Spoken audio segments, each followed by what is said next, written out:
दौड़े तो बहुत लोग, पर पहुंचा कौन। मैं कहता हूं सभी लोग दौड़ रहे हैं, पर मंजिल पर कोई एक दो व्यक्ति पहुंच पाते हैं, और जो पहुंचते हैं उन्हें ही बहुत कुछ मिलता है। लाखों करोड़ों लोगों ने नामदान लिया हुआ है, पर इनमें से सत्य को कितने लोगों ने जाना। भाई चंद लोगों ने ही इसे जाना है और इसे जानकर अपनी पहचान कर पाए हैं, और वो ही लोग सुखी हैं। बाकी लोग कैसे, आप खुद समझ सकते हैं। भाई इस पृथ्वी पर लाखों करोड़ों लोग रहते हैं, और इनमें से लाखों लोगों को नामदान मिला हुआ है, पर सत्य को चंद लोगों ने ही जाना है। और भाई जिन्होंने जाना है उन्हीं को स्थायी शांति प्राप्त है, और सत्य को जानने वाला खुशियों भरा जीवन जीता है। सत्य को जानने वाला ही नकारात्मकता से पूरी तरह से स्वतंत्र है। अब मैं यदि पूरी तरह से आपको क्रम बाई क्रम तरीके से समझाऊं तो आप इसे स्किप कर देते हैं। मैं आपसे विनती करता हूं कि सत्संग को पूरा सुना करें। मैं इसे पहले उस दिशा में ले चलता हूं जहां पर वो लोग पहुंचे हैं, उन्हें क्या मिला। हम आमतौर पर वही काम करना चाहते हैं जो हमारे फायदे का हो। तो मैं आपसे कहना चाहता हूं कि जो लोग वहां पहुंचे हैं, जिन्होंने अपनी पूरी दौड़ ली और जिन्होंने मंजिल पा ली, उनका जीवन कैसा है, उन्होंने कैसे अपने आप को पहचाना, और पहचानने के बाद उनकी अब दिनचर्या कैसी है। भाई जो खुद को जान लेते हैं, जो मंजिल पर पहुंच जाते हैं, और जो पहुंचे हैं, उनकी सबसे बड़ी बात तो यह है कि फिर उन्हें किसी तरह की कोई समस्या नहीं रह जाती। हमारे पास कुछ भी आ जाए, हम कुछ भी पालें, लेकिन हमारी समस्याएं कम नहीं होती। लेकिन जो मंजिल पर पहुंचे हैं उनकी फिर कोई समस्या नहीं रहती, फिर उनकी किसी तरह की नाखुशी भी नहीं रहती। वो हर वक्त खुश रहते हैं, हर वक्त खुश रहते हैं। जिस तरह उनकी कोई समस्या नहीं रहती, वो हर वक्त खुश रहते हैं, उसी तरह फिर उन्हें कोई चिंता भी नहीं रहती, ना ही उन्हें किसी तरह का कोई डर लगा रहता है, ना ही उनका कोई शत्रु होता है। मन के अंदर किसी भी तरह का जो कौतूहल है वो भी नहीं रहता। जो मंजिल पर पहुंचे हैं, जिन्होंने अपने आप को जाना है, भाई वो भरपूर शांति प्राप्त कर लेते हैं, असीमित आनंद, स्थायी आनंद, कहिए स्थायी आनंद। हमें तो थोड़ी देर के लिए खुशी मिलती है, फिर थोड़ी देर बाद हम दुखी हो जाते हैं। लेकिन जो मंजिल पर पहुंचे हैं उन्हें भरपूर शांति, भरपूर आनंद, असीमित आनंद प्राप्त हो जाता है। फिर उन्हें किसी तरह का नेगेटिव विचार उनके दिमाग में नहीं रहता। वे मतलब कि दौड़ धूप में नहीं लगे रहते। जैसे हमें कितना भी मिल जाए, हम कितना भी इकट्ठा कर लें, लेकिन फिर भी हम अपनी दौड़ धूप बंद करते हैं नहीं, हम और दौड़ते हैं। वो सबको प्रेम करने लग जाते हैं और सब उनको प्रेम करने लग जाते हैं, क्योंकि भाई जो मंजिल पर पहुंचे हैं वे सरलतापूर्ण जीवन जीना शुरू कर देते हैं। सरलतापूर्ण। कोई नामधारी यदि सोचता है कि वो सरल है, नहीं, नामदान मिलने से कोई सरल नहीं बन जाता। लेकिन जो मंजिल पर पहुंच जाता है, जो अपने आप को जान लेता है, वही सरलतापूर्वक जीना सीख लेता है। जीवन में पूर्ण रूप से उथल पुथल शांत हो जाती है। खुद को पहचानने वाला व्यक्ति संपूर्ण कष्टों से निवृत्ति प्राप्त कर लेता है। भौतिक पदार्थों के प्रति जो हमारी आसक्ति है, जो चुंबकीयकरण है, फिर ये भौतिक पदार्थों की ओर हमारा जो संघर्ष है वो पूरी तरह से शांत हो जाता है। मन में भी शांति प्राप्त हो जाती है, मन शांत हो जाता है। आप देखो, मन शांत किसी का हुआ है? बड़ी बड़ी तपस्याएं लोग करते हैं, बड़े बड़े जप तप करते हैं, और थोड़ी देर के लिए यदि हो भी जाता है, उसके बाद क्या होता है? आप इसे ऐसे समझ लो, उदाहरण के तौर पे आप अपने गुरु के सत्संग में गए, सत्संग सुना, जब तक वहां रहे आपके मन की उथल पुथल बंद रही, मन शांत रहा, लेकिन जैसे ही वहां से हटे फिर विपरीत दिशा में मन ने जोर मारा और चल पड़ा। लेकिन यहां पर एक बार जब पहुंचे तो मन पूर्ण रूप से शांत हो जाता है। जीवन से नकारात्मकता संपूर्ण रूप से खत्म हो जाती है, यानी नकारात्मकता का सूर्य जो है वो सदा के लिए अस्त हो जाता है। जो अपने आप को जान पाए हैं, जो अपने आप को पहचान पाए हैं कि वो हैं कौन, जो मंजिल पर पहुंचे हैं भाई, उन्हीं के जो बोझा है वो कम हो जाता है। ऐसे मान लो कि परमात्मा स्वयं उनका बोझा उठा लेता है, उन्हें ऐसी शक्ति दे देता है, ऐसा सामर्थ्य दे देता है।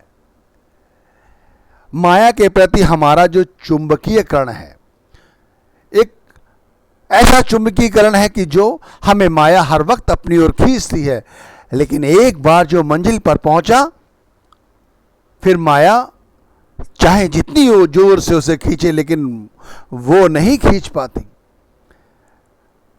माया का जो तेज है, जो प्रताप है, वो खत्म हो जाता है। जो पहुंचा है मंजिल पर, उसे रिश्तों की जो भावनात्मक संबंध हैं उनसे सदा के लिए मुक्ति मिल जाती है। देख लो, हम चाहे कितनी ही आयु के हो जाएं, लेकिन हमारी जो भावनात्मक विचार हैं, ये मेरा बच्चा, ये मेरे पिता, ये मेरा परिवार, ये कभी खत्म होता है। लेकिन जो मंजिल पर पहुंचा है, जो मंजिल पर पहुंचा है, उसकी सदा सदा के लिए भावनात्मक जो संबंध है उनसे मुक्ति मिल जाती है। मानसिक दुख सदा के लिए मुक्त हो जाते हैं। अब मानसिक दुख, कभी किसी के दुख दूर हुए हैं सदा के लिए, लेकिन जो मंजिल पर पहुंचा है उसके मानसिक दुख सदा के लिए शांत हो जाते हैं, उससे हमेशा के लिए उसे मुक्ति मिल जाती है। मानसिक रोग आप जानते हैं किस तरह के हैं, उनकी अगर चर्चा करने लगा तो सत्संग लंबा हो जाएगा, इसलिए छोटे शब्दों में बात खत्म कर रहा हूं। हर समय व्यक्ति उत्साहित रहता है, जो पहुंचा है मंजिल पर वो हर समय, चाहे फिर वो सुबह हो, चाहे वो दोपहर हो, चाहे वो शाम हो, चाहे फिर रात्रि हो, हर समय हर पल जो काम बड़ी मुश्किल से होता था अब वो बड़ी आसानी से हो जाता है। बड़ी मुश्किल से उसे करने के लिए पता नहीं दिमाग में कितनी कितनी स्कीमें बनाते थे, अब वो हम आसानी से कर लेते हैं। क्यों? हम जो मंजिल पे पहुंच गए हैं। देखिए, एक उस स्थान पर पहुंचने पर, जहां पहुंचने के बाद हमारे लिए सब कुछ आसान है, दौड़ रहे हैं सब, लेकिन जो पहुंचा है वही सब कुछ प्राप्त कर रहा है। बिना कारण के हमेशा खुश रहते हैं। पहले क्या होता है, खुशी के लिए हमें कारण ढूंढने पड़ते थे। पहले कारण हो कोई, फिर हम खुशी मनाते थे, लेकिन अब बिना कारण के हमेशा खुश रहते हैं, हर वक्त खुश रहते हैं। समस्या कोई भी आ जाए, अब उसका हल बड़ी आसानी से ढूंढ लेते हैं। कोई तनाव नहीं होता, किसी तरह का सर पर बोझ नहीं होता। पहले समस्या आते ही दुखी हो जाते थे, लड़ने लगते थे, झगड़ने लगते थे, दुख का निवारण भी नहीं हो पाता था, दूसरे पर डालते थे। अब नहीं, अब मंजिल पर पहुंचे हैं तो समस्या भी कोई नहीं है। अब गुस्सा नहीं आता, अब उनके प्रति करुणा आती है। जहां पे पहले गुस्सा था, अब उनके प्रति करुणा आती है। अब उनके जो दुख हैं वो हमारे लिए ऐसे लगते हैं जैसे हमें दुख हो रहा है, इतनी करुणा आती है। आप समझे, जो कोई पहुंचा है वहां जहां पहुंचने के लिए कहा गया है। तो मैं आपसे फिर एक बात दोबारा से कहना चाहता हूं कि स्थायी सुख उन्हीं को प्राप्त होता है जो उस मंजिल को पहुंचे हैं। तो सत्य को जानने के लिए हमें उस मंजिल पर पहुंचना अति आवश्यक है। यह फायदा उन लोगों के लिए है जो उस मंजिल पर पहुंचे हैं। अब सत्य को जानना कहो, चाहे परमात्मा को जानना कहो या नाम को जानना कहो, बात एक ही है। बात अलग अलग नहीं है, बात एक ही है। लोग सोचते हैं नाम जपना कुछ और है, अरे नाम जपने का मतलब है परमात्मा की खोज, सत्य की खोज, अपने आप की खोज। भाई सभी लोग इस रहस्य को नहीं समझ पाते, इसीलिए सोचते हैं कि नाम जो है वो केवल इसलिए दिया गया है कि इससे हमारे दुख दरिद्र दूर हो जाएंगे। अरे नहीं भाई, इस नाम को जपने के लिए इसलिए कहा गया है कि इससे हमारी अपनी सोजी हमें होगी कि हम हैं कौन। अभी हम क्या अपने आप को जानते हैं? हम तो समझते हैं हम ये हैं जो हमारा नाम है, इस परिवार में जन्मे हैं, हमारी हस्ती ये है, हमारा ये कारोबार है, हमारी ये नौकरी है, हमारा ये परिवार है। ये नहीं, हमें सद्गुरु जो नाम देते हैं उस नाम का जो रहस्य है वो यही है कि हम नाम को जाने, यानी परमात्मा को जाने। हम अपनी खोज करें कि हम कौन हैं। हमें अपना भी तो पता चलना चाहिए। भाई बड़े बड़े महान संतों ने, महापुरुषों ने हमें यही बात तो समझाई है, पर उन्होंने अपने अपने तरीके से हमें समझाई है, लेकिन मंजिल सबकी एक ही रही। अब महापुरुषों में भगवान कृष्ण कह लो, बुद्ध कह लो, ईसा मसीह कह लो, गुरु नानक साहिब कह लो, कबीर साहिब कह लो, तुलसी साहिब कह लो, स्वामी जी महाराज कह लो, भाई अन्य संत सभी महात्माओं ने हमें इसी सत्य रूपी रहस्य के बारे में बहुत अच्छी तरह से समझाया है। वो कहते हैं कि सत्य की खोज करो, नाम की खोज करो। बताया उन्होंने अपने अपने तरीके से है, मंजिल सबकी एक ही है कि उस मंजिल पर पहुंचना है। दौड़ो, सभी दौड़ो, उस परमात्मा की खोज के लिए दौड़ो, उस सत्य की खोज के लिए दौड़ो। भाई सतगुरु के सूक्ष्म स्वरूप को जानने के लिए दौड़ो। लेकिन भाई ये बात ध्यान रखना, वो जो लोग उस मंजिल पर पहुंचे हैं उन्हीं की ये दौड़ सफल हुई है।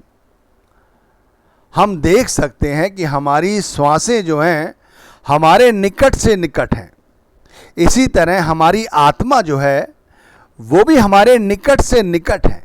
इसके बावजूद ना तो हम अपनी श्वासों को सही तरह से देख पाते हैं और ना ही आत्मा को समझ पाते हैं, ना ही आत्मा का साक्षात्कार कर पाते हैं। कहते हैं इसी तरह ये जो नाम है, ये जो परमात्मा है, ये भी हमारे साथ है, लेकिन हम इसे भी नहीं जान पाते, ना ही इसे समझ पाते हैं। इसीलिए तो सद्गुरु हमसे सत्य की खोज करने के लिए कहते हैं, नाम के जरिए, कहते हैं नाम के जरिए सत्य की खोज करो। लेकिन भाई हम भटक जाते हैं। हम क्यों भटक जाते हैं? हम भटक जाते हैं थोड़ी सी सुविधाओं और धन दौलत तथा परिवार के मिलने पर हमें जो खुशियां मिलती हैं, जो हमें चकाचौंध मिलती है, वो मिलने के बाद हम खो जाते हैं। हम परमात्मा रूपी सत्य को हम जानना नहीं चाहते। हम कहते हैं हमें क्या जरूरत है परमात्मा को जानने की, सत्य को जानने की। पर भाई कब तक? मैं कहता हूं कब तक? चेक करो भाई, कुछ गड़बड़ तो नहीं है। हम कभी किसी बात को लेकर परेशान होते हैं, कभी कभी इतना तनाव में रहते हैं कि हमें दिन रात चिंता लगी रहती है। चिंता इतनी बढ़ जाती है कि हम डिप्रेशन में आ जाते हैं। लेकिन मैं आपसे कहता हूं, ये ऐसा क्यों कि हम परमात्मा रूपी सत्य को जानना नहीं चाहते? ये तो सोचो। हम सोचते हैं कि हमें जो थोड़ी धन दौलत मिल गई है, थोड़ा परिवार मिल गया है, अच्छा कारोबार है हमारे पास, तो जरूरत क्या है इस सत्य को जानने की? जैसा चलना है चलने दो, जैसा चल रहा है इसे चलने दो, इसी में मौज समझो परमात्मा की। लेकिन नहीं, ये सच नहीं है।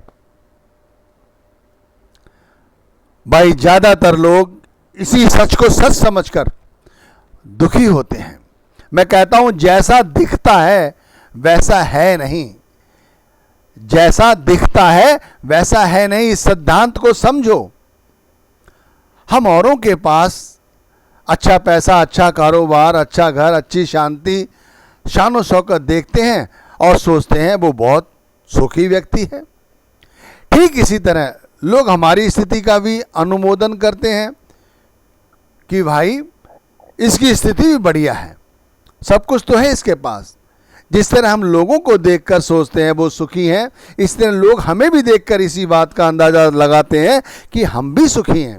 लेकिन कभी उनके पास बैठने का मौका मिले जिन्हें हम सुखी समझते हैं, और यदि वो बताने लग जाएं कि उन्हें कितने दुख हैं, तो आपको पता चलेगा कि जो दिख रहा है वैसा है नहीं। इसी रहस्य को और गहराई से समझो। जो नाम दान हमें सद्गुरु ने दिया है, ऐसा है नहीं जैसा वो दिखाई देता है। हमें बताया गया है कि तुम नाम की कमाई करो। हम नाम की कमाई इसलिए करते हैं कि हमारे दिमाग में एक सिद्धांत है कि हम नाम की कमाई करेंगे तो हम सुखी रहेंगे। अरे भाई, नाम की कमाई का मतलब है इसके साथ अपनी प्रवृत्ति को पहचानो, अपने आप को जानो कि हम हैं क्या। भाई, दो तरह की प्रवृत्तियां हैं हमारी, एक नेगेटिव एक पॉजिटिव।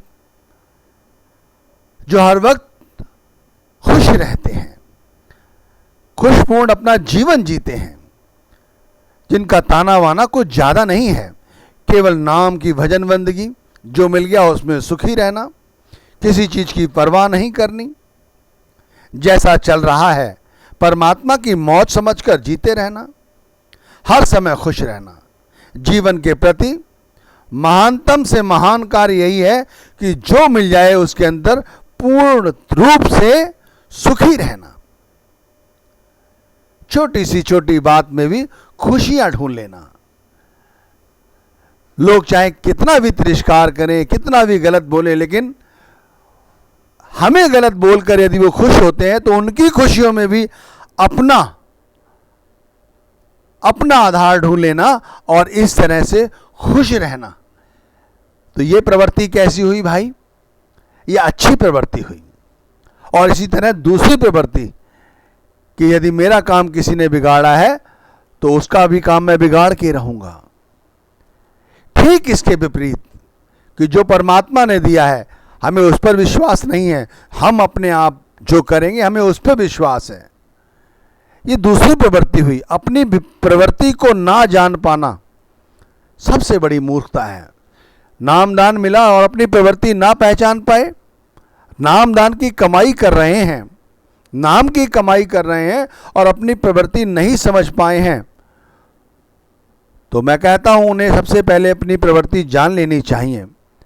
जो क्रोधी हैं, लोभी हैं, ईर्ष्यालु हैं, अरे ऐसी प्रवृत्ति ज़्यादा से ज़्यादा रखने वाले कभी भी संत मार्ग पर तरक्की नहीं कर सकते। इस दौड़ में वो ज़्यादा लंबे नहीं दौड़ पाएंगे। अपनी प्रवृत्ति को पहचानो। अगर हमारी प्रवृत्ति परमात्मा भक्ति की है, उस परमात्मा से मिलने की है, उस तक पहुंचने की है, तभी कुछ बन सकेगा, वरना नहीं।